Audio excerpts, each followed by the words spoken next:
আসসালামু আলাইকুম। শুরুতে জানিয়ে দেব সংবাদ শিরোনাম। গাজায় নিরাপত্তা জোরদারে শত শত ফিলিস্তিনিকে প্রশিক্ষণ দিচ্ছে মিশর। ক্ষমা চাইলেন নেতানিয়াহু। সীমান্তে পড়ছে ৩০,০০০ টন ভারতীয় পেঁয়াজ। বেঁচে আছেন ইমরান খান, দেশ ছাড়তে চাপ দিচ্ছে সরকার, পিটিআই নেতা। এবার বিস্তারিত। যুদ্ধ পরবর্তী গাজায় নিরাপত্তা জোরদার করার লক্ষ্যে শত শত ফিলিস্তিনি পুলিশ অফিসারকে প্রশিক্ষণ দিচ্ছে মিশর। ফিলিস্তিনি এক কর্মকর্তা এএফপিকে এমন তথ্য জানিয়েছেন। গত আগস্টে ফিলিস্তিনের সাথে আলোচনায় মিশরের পররাষ্ট্রমন্ত্রী বদর আবদেলাতি গাজার জন্য ৫,০০০ অফিসারকে প্রশিক্ষণ দেওয়ার পরিকল্পনা ঘোষণা করেছিলেন। তারই প্রেক্ষিতে মার্চ মাসে কায়রোতে প্রায় ৫০০ জনেরও বেশি নিরাপত্তা অফিসারের প্রথম দলকে প্রশিক্ষণ দেওয়া হয়েছিল এবং পরিকল্পনা অনুযায়ী সেপ্টেম্বর থেকে ২ মাসের কোর্সগুলো পুনরায় শুরু হয়েছে, যেখানে কোর্সগুলোতে অংশ নেওয়ার জন্য শত শত ফিলিস্তিনিদের স্বাগত জানানো হয়েছে। ফিলিস্তিনের ওই কর্মকর্তা জানিয়েছেন, নিরাপত্তা বাহিনীর সকল সদস্য গাজা উপত্যকা থেকে আসবেন এবং পশ্চিম তীরের রামাল্লার ফিলিস্তিনি কর্তৃপক্ষ তাদের অর্থ প্রদান করবেন। ২৬ বছর বয়সী একজন ফিলিস্তিনি পুলিশ অফিসার বলেছেন, প্রশিক্ষণ নিয়ে তিনি খুবই আনন্দিত।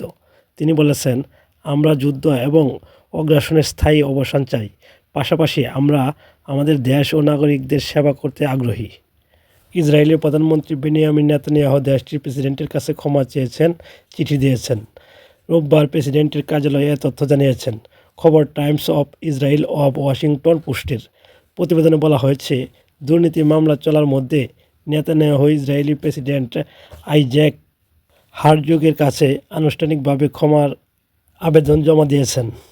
মার্কিন প্রেসিডেন্ট ডোনাল্ড ট্রাম্পের দুর্নীতির মামলায় নেতানিয়াহুকে হারজোগের ক্ষমা করা উচিত এমন কথা বলার কয়েকদিন পরই এ পদক্ষেপ নিলেন ইসরায়েলি প্রধানমন্ত্রী। ২০১৯ সালে দায়ের করা দুর্নীতির ৩টি পৃথক মামলা রয়েছে নেতানিয়াহুর বিরুদ্ধে। তার মধ্যে ঘুষ, জালিয়াতি এবং বিশ্বাসভঙ্গের অভিযোগ রয়েছে।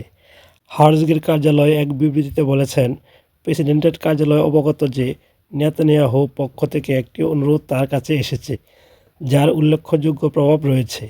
প্রাসঙ্গিক সমস্ত মতামত পাওয়ার পর প্রেসিডেন্ট দায়িত্বশীলতা এবং আন্তরিকতার সঙ্গে অনুরোধটি বিবেচনা করবেন। বাংলাদেশ আমদানি বন্ধ রাখায় বিপাকে পড়েছেন ভারতীয় পেঁয়াজ রপ্তানিকারীরা। বাংলাদেশের সীমান্তবর্তী পশ্চিমবঙ্গ রাজ্যের মালদহ জেলায় পচে যাওয়ার পর্যায়ে পৌঁছেছে প্রায় ৩০,০০০ টন পেঁয়াজ। জানা যায়, ২ মাস আগেও বাংলাদেশ পেঁয়াজ রপ্তানি স্বাভাবিক ছিল। সে সময় পশ্চিমবঙ্গের মালদহ জেলায় মহদীপুর এবং দক্ষিণ দিনাজপুর জেলার হিলি সীমান্ত দিয়ে প্রতিদিন শতাধিক ট্রাক পেঁয়াজ যেত বাংলাদেশে। সেই আশায় মালদহ জেলায় মহদীপুর ব্যবসায়ীরা প্রায় ২০,০০০ মেট্রিক টন পেঁয়াজ মজুত করেছিলেন। আরও ১০,০০০ মেট্রিক টন পেঁয়াজ মজুত করেছিলেন দক্ষিণ দিনাজপুর জেলার হিলির ব্যবসায়ীরা। কিন্তু এখন বাংলাদেশে পেঁয়াজ রপ্তানি না হওয়ায় বিপুল ক্ষতির মুখে পড়েছেন এসব ব্যবসায়ীরা। বাড়তি ক্ষতি এড়াতে অনেকটা পানির দরেই এসব পেঁয়াজ বিক্রি করে দিতে বাধ্য হচ্ছেন তারা। ইমরান খানের মৃত্যুর গুজব অস্বীকার করে পাকিস্তান তেহরিক-ই-ইনসাফ পিটিআই সিনেটর খুররম জিশান বলেছেন, প্রাক্তন প্রধানমন্ত্রী বেঁচে আছেন এবং বর্তমানে আদিয়ালা কারাগারে বন্দী আছেন। শনিবার পাকিস্তান থেকে ভারতের গণমাধ্যম এএনআইকে সিনেটর বলেন, পাকিস্তান থেকে জন্য চাপ দেওয়ার কৌশল হিসাবে ইমরান খানকে আইসোলেশনে রাখা হচ্ছে।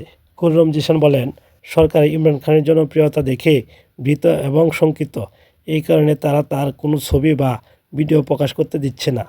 এই সপ্তাহের শুরুতে আফগানিস্তান থেকে বেশ কয়েকটি সোশ্যাল মিডিয়ার গুজব ছড়ায় ইমরান খানকে রাওয়ালপিন্ডির কারাগারে হত্যা করা হয়েছে।